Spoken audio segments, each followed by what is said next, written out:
File 31. Chapter 9. A Vanished Continent. The next morning, the 19th of February, I saw the Canadian enter my room. I expected this visit. He looked very disappointed.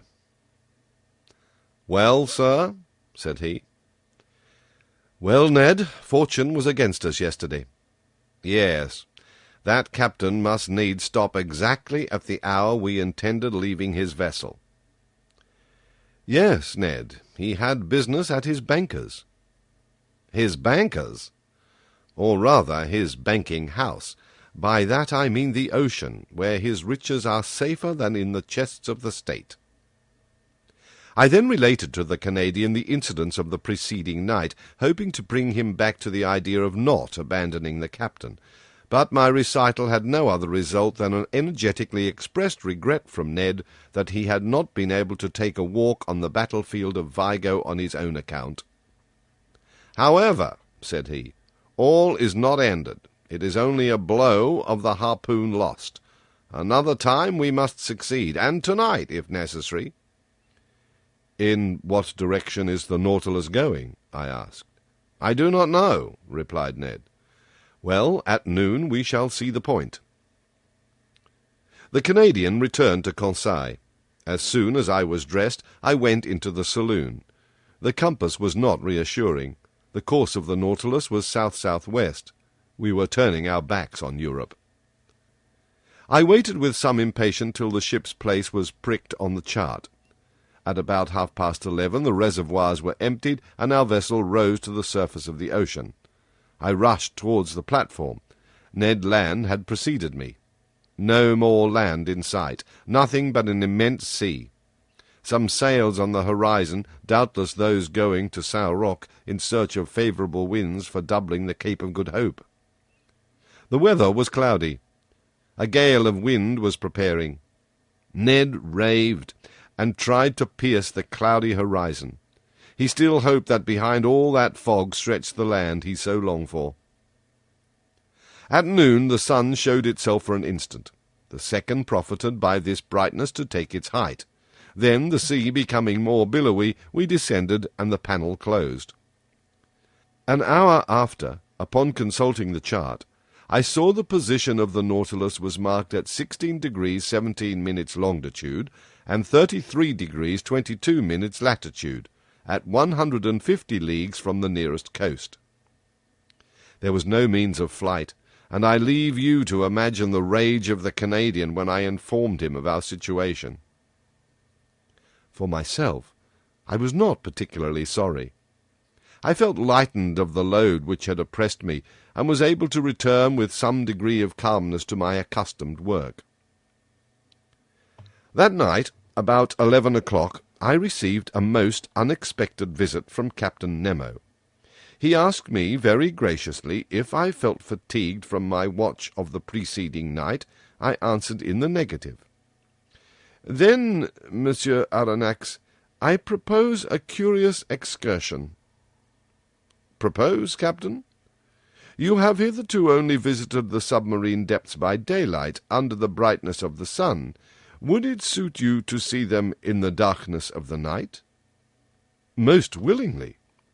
"I warn you the way will be tiring. We shall have far to walk, and must climb a mountain.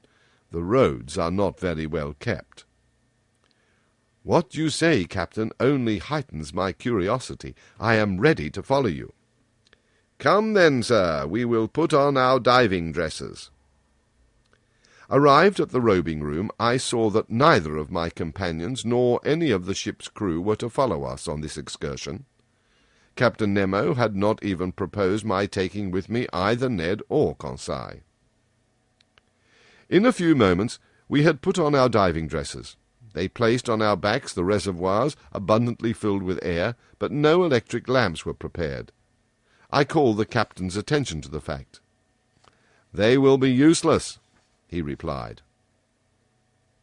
I thought I had not heard aright, but I could not repeat my observation, for the captain's head had already disappeared in its metal case.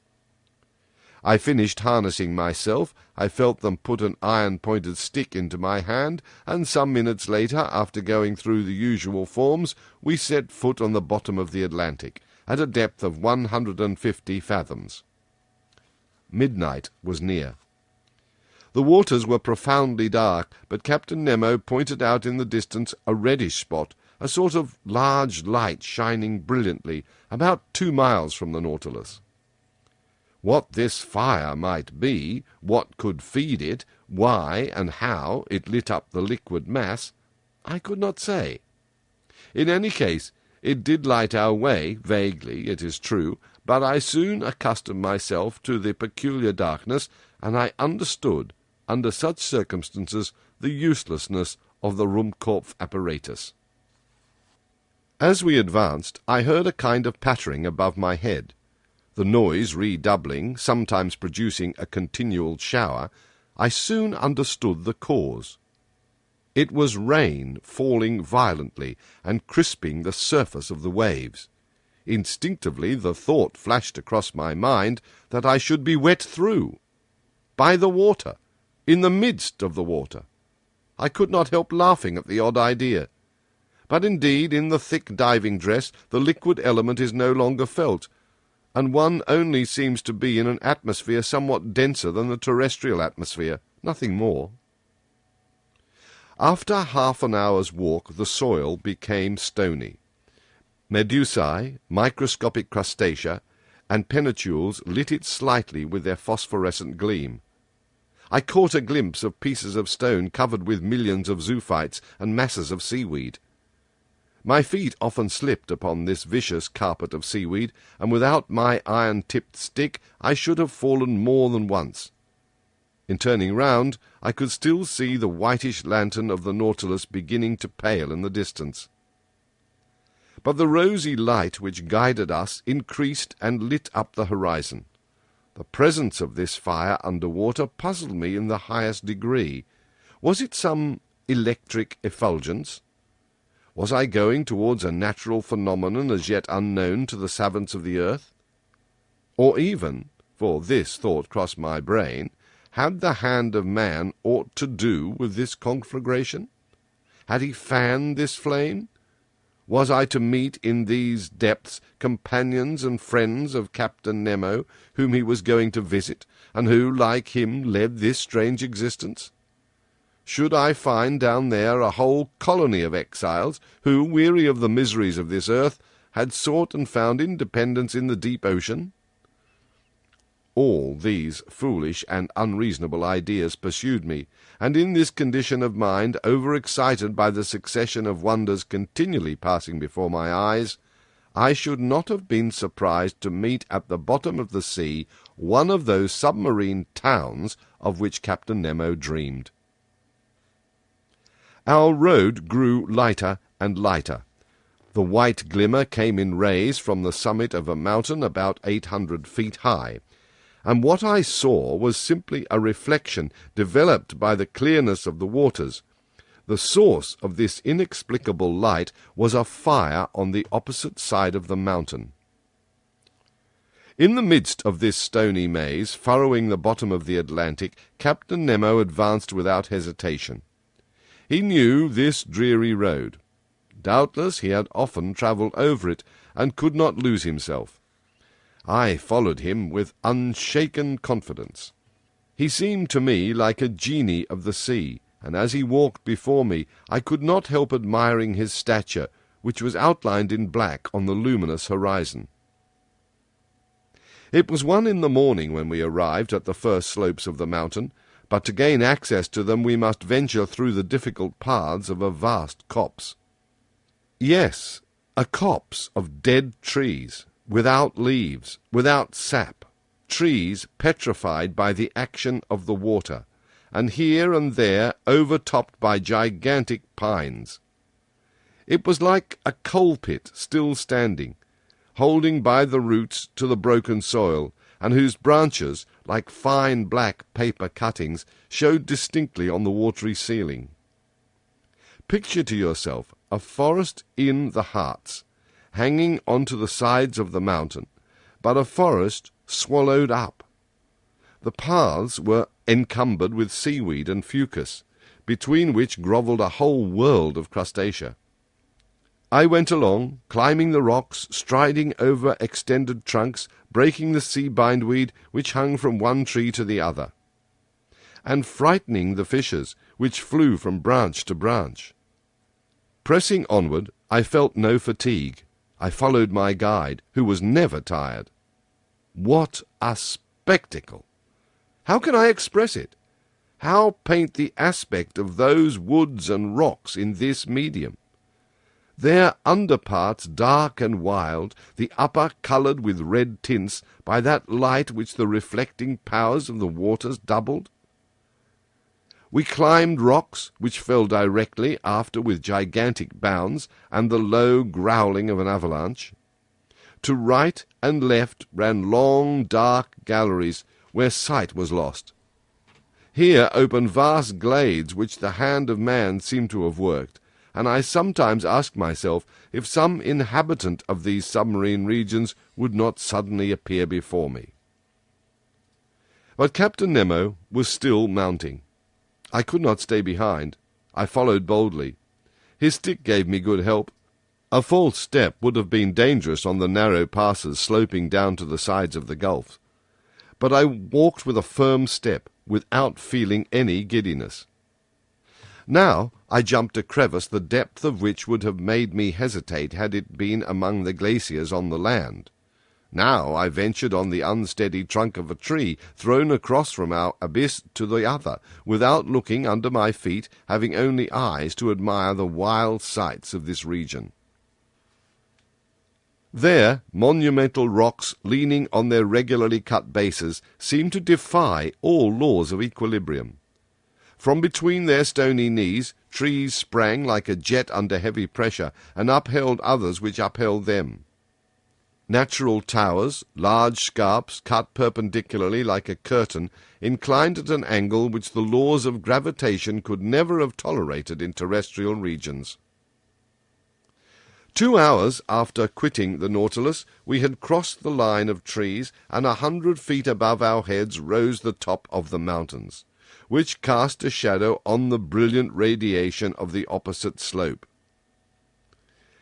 Some petrified shrubs ran fantastically here and there. Fishes got up under our feet like birds in the long grass. The massive rocks were rent with impenetrable fractures, deep grottos, and unfathomable holes, at the bottom of which formidable creatures might be heard moving. My blood curdled when I saw enormous antennae blocking my road, or some frightful claw closing with a noise in the shadow of some cavity.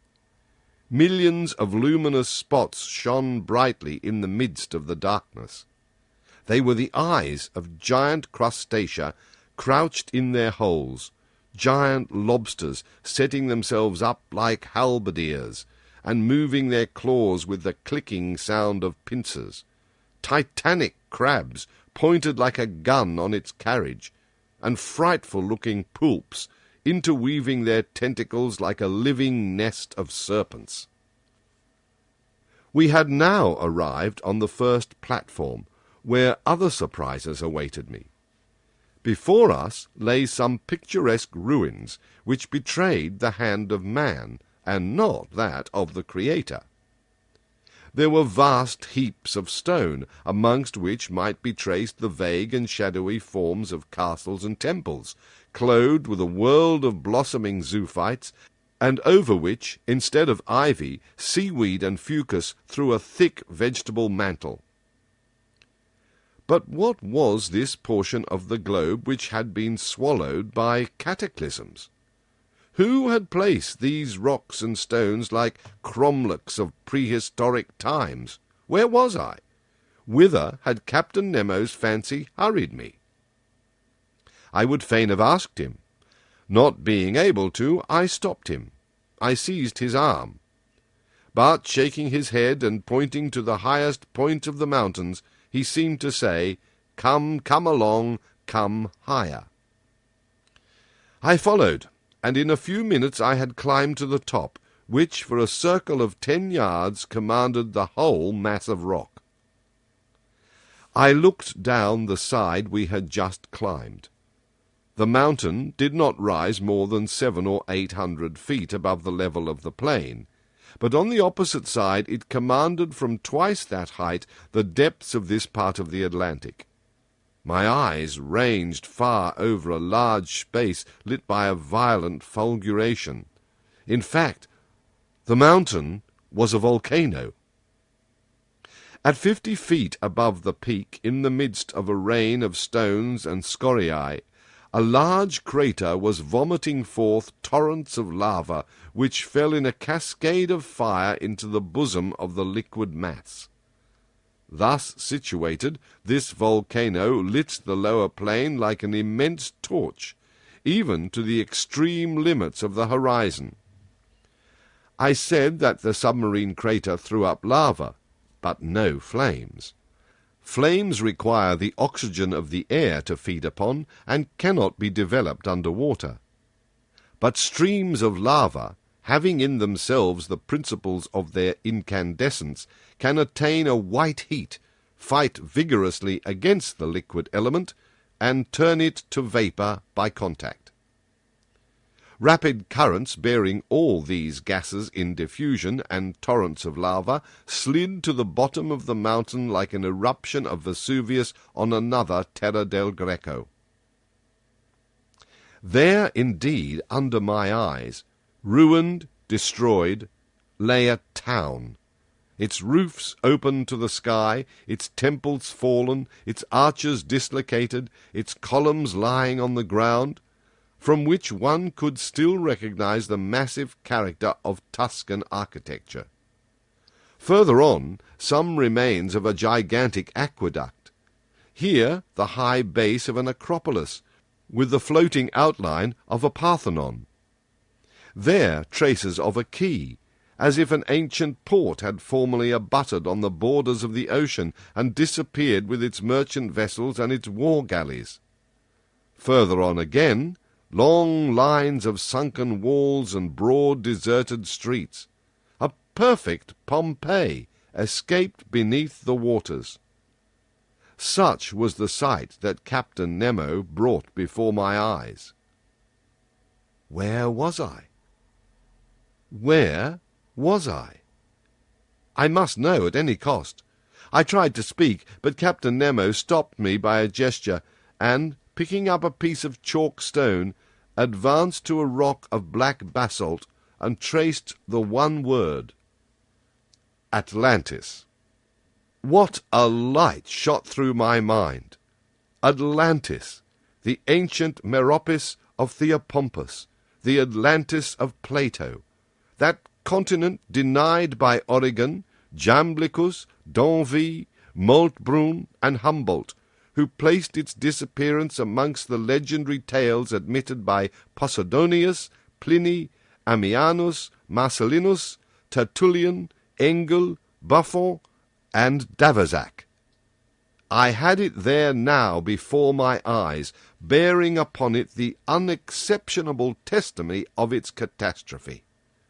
The region thus engulfed was beyond Europe, Asia, and Libya, beyond the columns of Hercules, where those powerful people, the Atlantides, lived, against whom the first wars of ancient Greece were waged. Thus, led by the strangest destiny, I was treading underfoot the mountains of this continent, touching with my hand those ruins 1,000 generations old and contemporary with the geological epochs. I was walking on the very spot where the contemporaries of the first man had walked. Whilst I was trying to fix in my mind every detail of this grand landscape, Captain Nemo remained motionless, as if petrified in mute ecstasy, leaning on a mossy stone.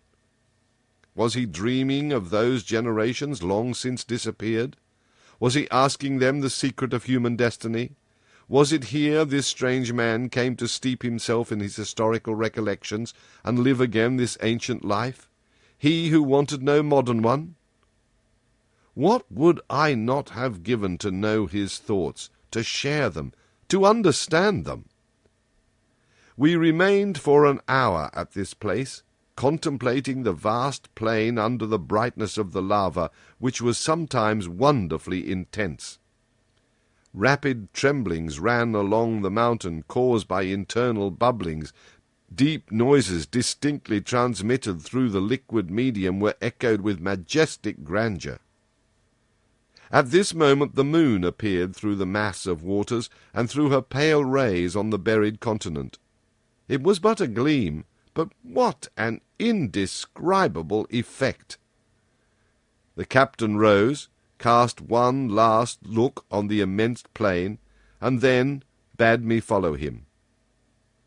We descended the mountain rapidly, and the mineral forest once past, I saw the lantern of the Nautilus shining like a star. The captain walked straight to it, and we got on board as the first rays of light whitened. Please do not forget to like, share and subscribe. Thank you.